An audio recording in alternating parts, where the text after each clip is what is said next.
ADN Boricua nace inspirado en la cultura puertorriqueña. Es prácticamente todo, desde la ópera al reggaetón, de la gastronomía al deporte, desde la pintura de caballete al muralismo y graffiti, desde el teatro del siglo de oro al teatro que se realiza en azoteas. En fin, así es como está concebido. ADN Boricua, porque esto es lo que somos.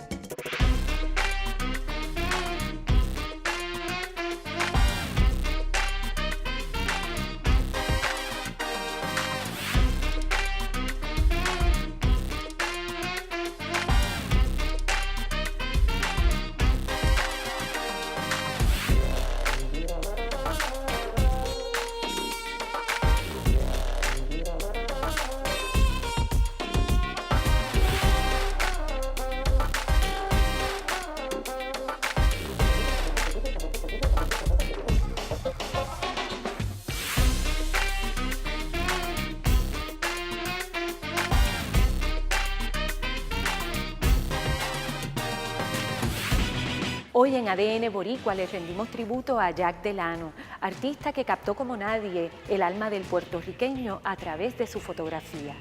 Y entrevistamos también a Alex Santiago Pérez, director de Las Vacas con Gafas, largometraje que está dando mucho de qué hablar. Y nos vamos a la calle para recordar al gran artista Rafael Sonny Rivera García, recientemente fallecido, a través de sus murales más emblemáticos y de su hijo, Boricua Rivera, quien se ha dado a la tarea de restaurarlos. Como decíamos en un principio, Jack Delano supo capturar con su cámara el alma del jíbaro puertorriqueño, pero también estuvo a cargo de la dirección de WIPR desde 1961 a 1968. Pero no tan solo fue fotógrafo, también fue cineasta, compositor. Hoy en ADN Boricua le rendimos un tributo a ese artista extraordinario, Jack Delano. En la escuela superior parece que mostré cierto talento para las artes gráficas. También me gustó mucho las ciencias y en el cuarto año de escuela superior decidí solicitar becas para estudiar, pero la Academia de Arte sí me aceptó. Me dio una beca y eso decidió mi carrera para siempre. Como yo era siempre un muchachillo pobre, por primera vez ahora tenía algún dinero. De los $3,000, eso sobraban bastante para yo comprarme una cámara. Empecé a tomar fotos, en parte fotos simplemente de turista, pero también me empezó a interesar la cámara también como medio de expresión. Y me pareció que la fotografía podía hacer un papel importante en ese campo. Me imagino que las bases de lo que yo siempre he tratado de hacer con mi fotografía se sentaron en aquella época. La fotografía documental para mí era un medio potente, muy poderosa para expresar algo que yo siento sobre los problemas sociales de los seres humanos.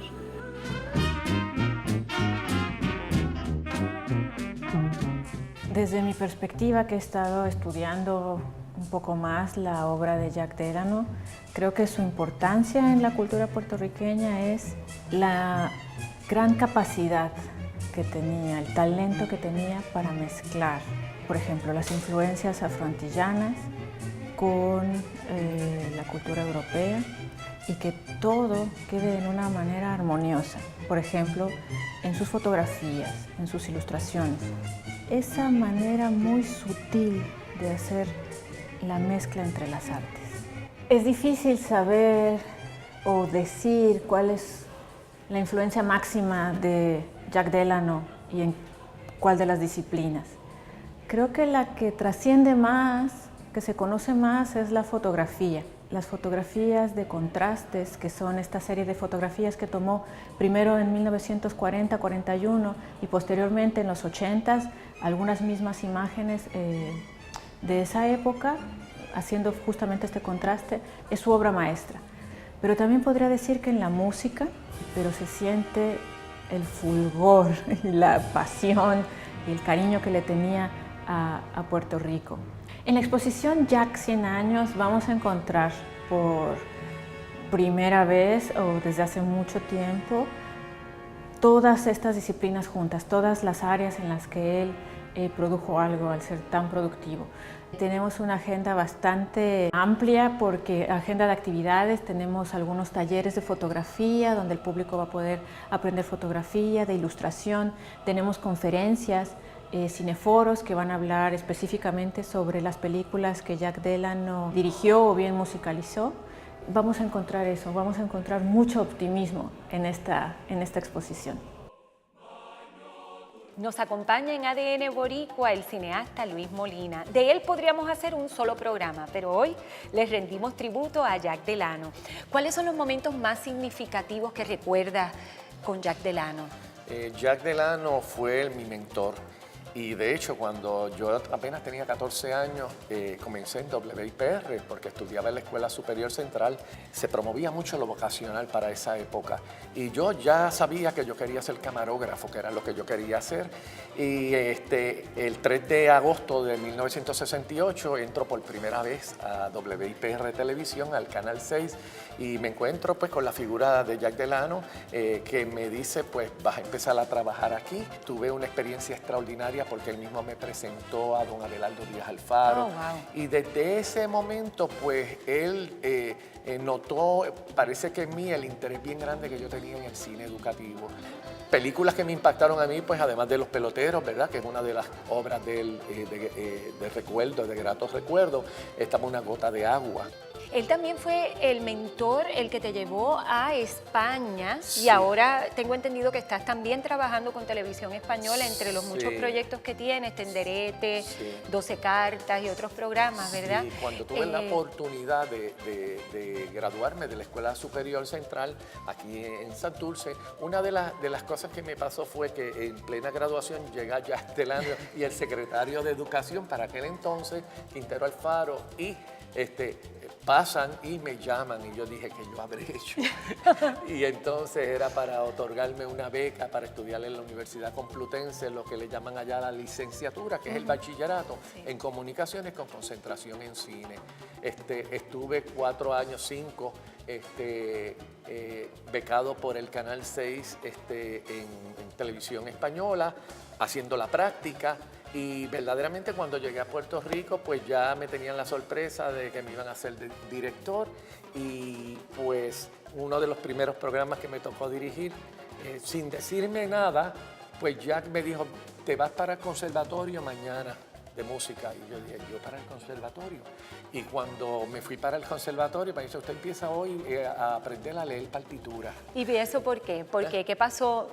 ¿Por qué te puso en el conservatorio a aprender a leer Porque música? unos años después, Ajá. 2 años después, que ya él se retiraba como director del festival, me dijo, ahora te toca a ti dirigir el festival. Yo había sido camarógrafo en el festival prácticamente. En el Festival Casals. En el Festival Casals. Una de las cosas interesantes fue que apenas yo llegado de la Central High, ocurrió un acontecimiento que necesitaron a última hora un camarógrafo en el Festival Casals porque uno de los técnicos se había enfermado, y vuelan al Canal 6 y buscan por los pasillos camarógrafos, y yo venía y me dijeron, tú, vente para el festival. Y me tocó hacer la cámara que tomaba a don Pablo Casals. ¡Ay, qué maravilla! A don Pablo Casals. Y una de las cosas preciosas que viví también con Jack fue que cuando terminé el concierto, fue y me dijo, vente para que conozcas a don Pablo. ¿Lo conociste? Lo conocí personalmente y en varias ocasiones compartí con él y con Jack. ¿Qué huella ha dejado Jack Delano importante para Puerto Rico?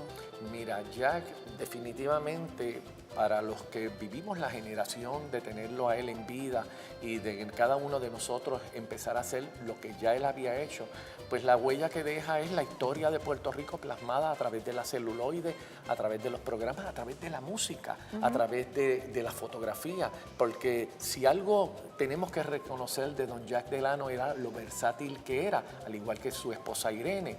Ojalá, ¿verdad?, las futuras generaciones sigan alimentando y conociendo el legado de este importantísimo artista y conocedor, compositor, artista en todo el sentido de la palabra, sí, ¿verdad?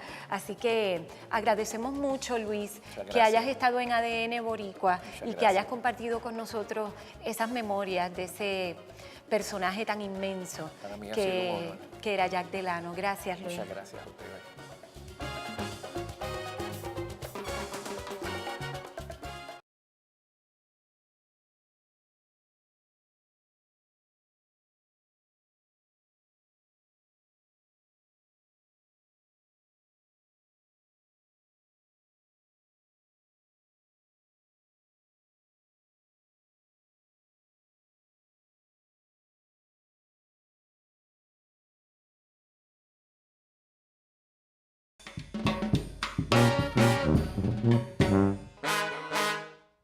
esta película ha tenido el privilegio de contar con un gran director de fotografía, con PJ. Bueno, y no tengo que alabar mucho el trabajo de PJ porque en pantalla lo van a ver. Es otro banquete visual el que van ustedes a disfrutar cuando vean esta película. Cuando vengas a la clase te desnudas tan pronto entres. Quiero que los estudiantes se pongan nerviosos.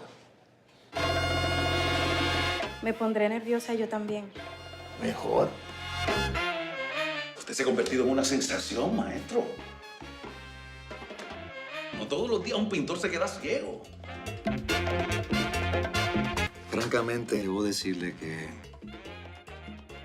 puede dejar de ver en cualquier momento. Lo lógico sería pensar en el suicidio, ¿no? Nos visita en ADN Boricua Alex Santiago Pérez, un cineasta puertorriqueño que nos presenta su primer largometraje, Las vacas con gafas. Quería darte la bienvenida a ADN Boricua y preguntarte, Alex, ¿por qué las artes visuales? Tú que vienes de la historia, ¿cuándo te diste cuenta que este era tu medio expresivo? Yo sí estudié historia en la UPR y quería ser escritor. Pensaba que iba a ser escritor de novelas o algo. Y un día los muchachos del departamento de comunicaciones me invitaron porque yo me parecía a un protagonista de un cortometraje que iban a hacer y ellos querían que yo me tirara por una montaña o algo así, como que fuera el doble del protagonista. Y esa fue mi primera vez que estuve que ver algo con esto y entonces ahí entré al grupo, me hicieron el cortometraje porque estaban bien locos, pero me quedé en ese ambiente y seguí hasta que, bueno, aquí estamos con la película. Fíjate que los actores, los colegas que han participado en tu película, hablan muy bien de ti. Dicen que tú eres un director que habla suave, que habla bajito. Me estabas diciendo que no te gusta hacer casting. Cuéntame un poco de eso. Bueno, en un set de cine, la persona que más se expone, que literalmente se desnuda, es el actor. Entonces hay que crear un ambiente, hay que crear una atmósfera de acomodo y que les sirva y que vaya en función de esa persona. Entonces yo trato de crearla y que se sientan a salvo conmigo. Entonces pues hay que ir con mucha sutileza, con mucha delicadeza y con mucho respeto ante los actores. ¿Es tu primer largometraje? Sí, es mi primera película. Sabemos que en Puerto Rico es una labor quijotesca, casi kamikaze, hacer cine. ¿Cómo pudiste, verdad, sortear los obstáculos? ¿Cómo te enfrentaste a ese desafío? Hay que tener pasión por esto y perseverancia. Sí. Y literalmente sorteé los obstáculos, literalmente. Sí. Y tenía mucha ayuda de mucha gente que creía en el proyecto, empezando por nuestro amigo y maestro Axel Anderson, sí, que iba a protagonizar la película y me ayudó a desarrollarla y a impulsarla. Así que esto no lo hice solo, esto no se puede hacer solo, es un trabajo en equipo. Pero nunca me quité y ya estoy escribiendo la otra, así que otra vez a sortear el obstáculo. ¿Qué aprendiste del rodaje? Porque uno aprende mucho en los rodajes y quiero felicitarte también por el equipo técnico que tienes. O sea, tenías a PJ en la cámara, tenías a Nidia en la dirección de arte. A Susi en el vestuario. A Susi en el vestuario, que son gente que ha hecho cine por muchos años, ¿verdad? Y son esos seres olvidados que son tan importantes para hacer cine. Así que estabas ahí rodeado de mucha gente maravillosa. Pero uno siempre aprende cosas que uno tiene que mejorar, cosas que uno tiene que ajustar. ¿Qué lecciones te dio esta película? Son tantas. Y me estás hablando específicamente del rodaje, ¿verdad? Porque sí, del rodaje.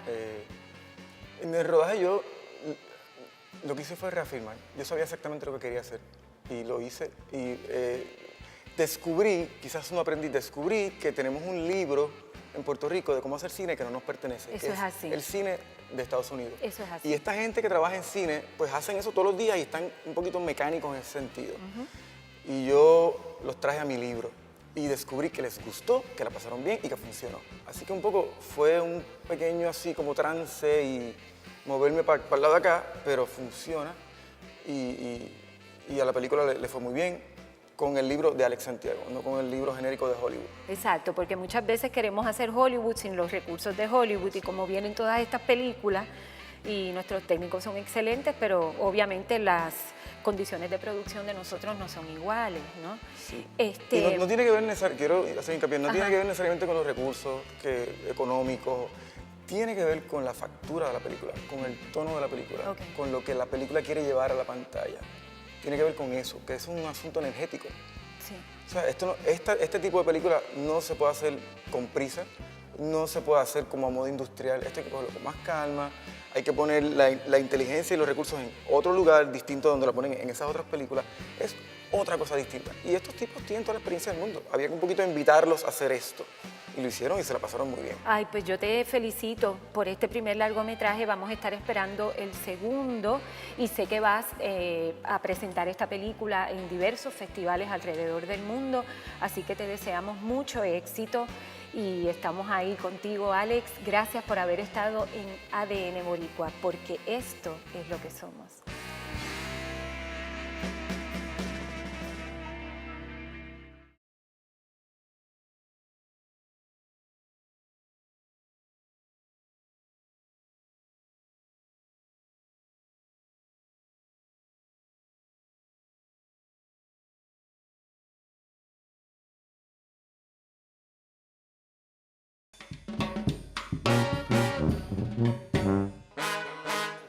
Hay artistas que son parte de nuestra cotidianidad y no nos damos cuenta. Ese es el caso de Rafael Sonny Rivera García, quien pintó los murales que se encuentran debajo del Expreso Valdoriotti de Castro sobre la avenida Roberto H. Todd. 35 años después, su hijo Boricua Rivera se ha dado a la maravillosa tarea de restaurar estos murales que son parte de nuestro patrimonio y arte público. Quiero que sepan que este es uno de 500 murales que Rafael Rivera García hizo en Puerto Rico y Estados Unidos. Todos y cada uno de ellos donados, libres de costo para el pueblo de Puerto Rico. El pueblo de Puerto Rico le daba los materiales y él venía y donaba todo su tiempo y sus destrezas con tal de regalarle al pueblo estas piezas. Parte del programa llamado Arte para el Pueblo.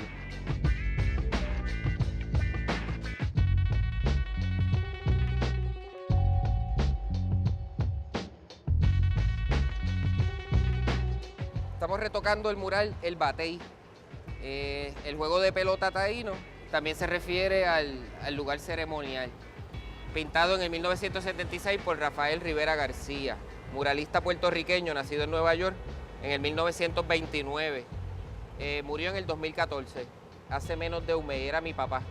Es la culminación de muchos años de trabajo juntos, este me toca solo, a menos de un mes de su partida, pero es una expresión de libertad y la última que nos quedaba juntos la tiré aquí.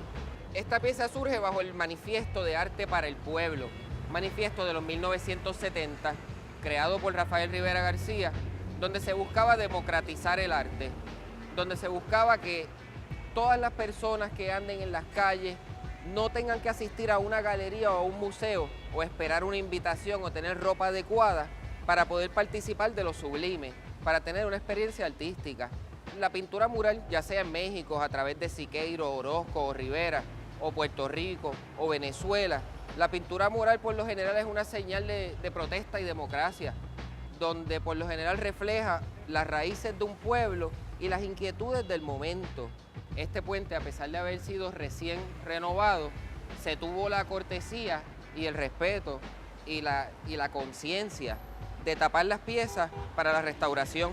Por eso es que el proceso de restauración se está haciendo tan rápido y tan fácil. La colaboración para el proyecto es de múltiples sectores. El Departamento de Transportación y Obras Públicas, el Departamento de Educación, la Fortaleza, el Museo de Arte Contemporáneo, todo, y el sector privado, el señor Pedro Muñoz Marín, quien nos ha donado todos los materiales. Y es todo un equipo de personas interesadas en preservar nuestra cultura y nuestro patrimonio artístico histórico.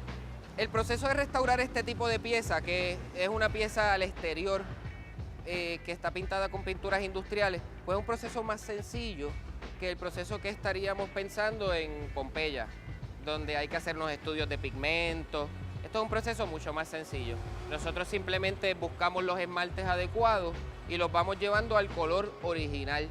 Desde los años 70, cuando surge esta preocupación por la pintura mural y este manifiesto de arte para el pueblo, hasta el 2004, que pintamos juntos nuestro último mural en el recinto de Bayamón, se hicieron sobre 570 piezas en Puerto Rico, Chicago, Nueva York, Boston. En Puerto Rico quedan varias, en Salinas, en Cabo Rojo, en San Juan.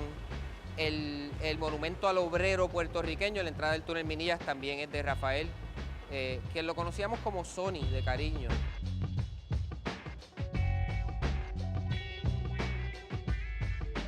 Es la verdadera democratización de la cultura. Todo ser tiene derecho a las elevadas expresiones de la cultura. El arte deberá estar en las calles, barrios y lugares donde está la gente. Una gran sociedad tiene la obligación de proveer arte a su pueblo, con el propósito de hacer más rica y significativa la vida.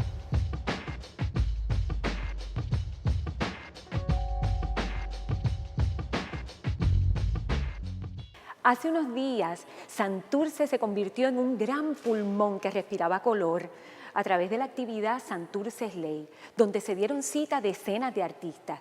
Esto fue lo que nos dijeron.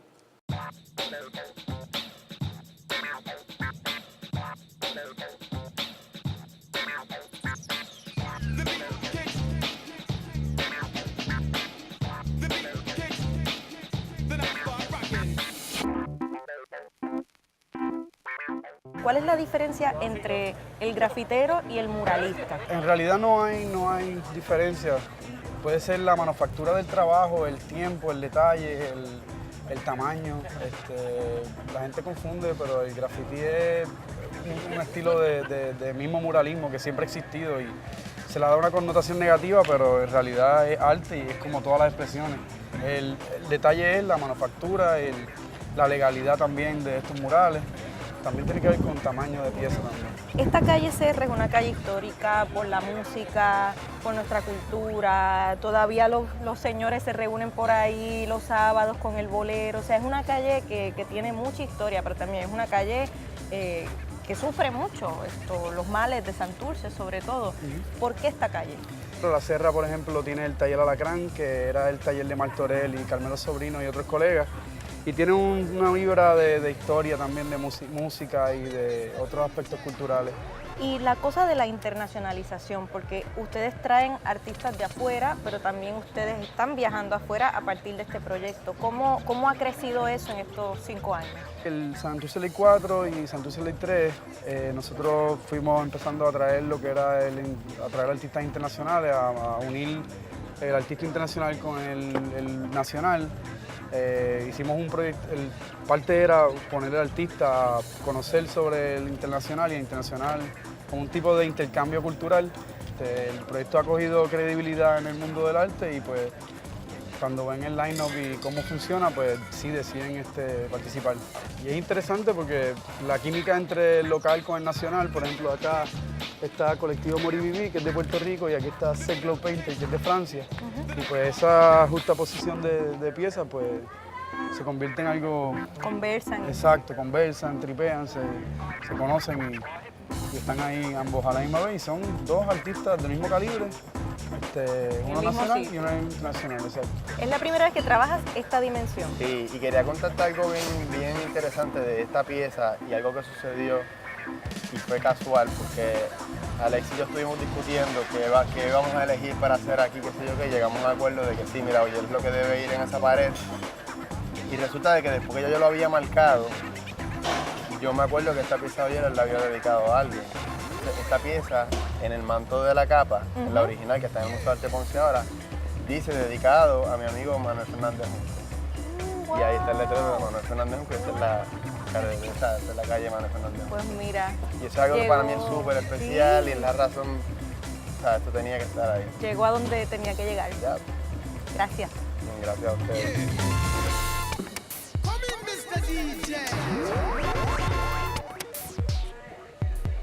La calle Serra una calle llena de tradición, de cultura, la calle de nuestra gráfica, de nuestros salseros y hoy día un epicentro del arte urbano en Puerto Rico. Desde aquí nos despedimos para ADN Boricua, Ana Teresa Toro.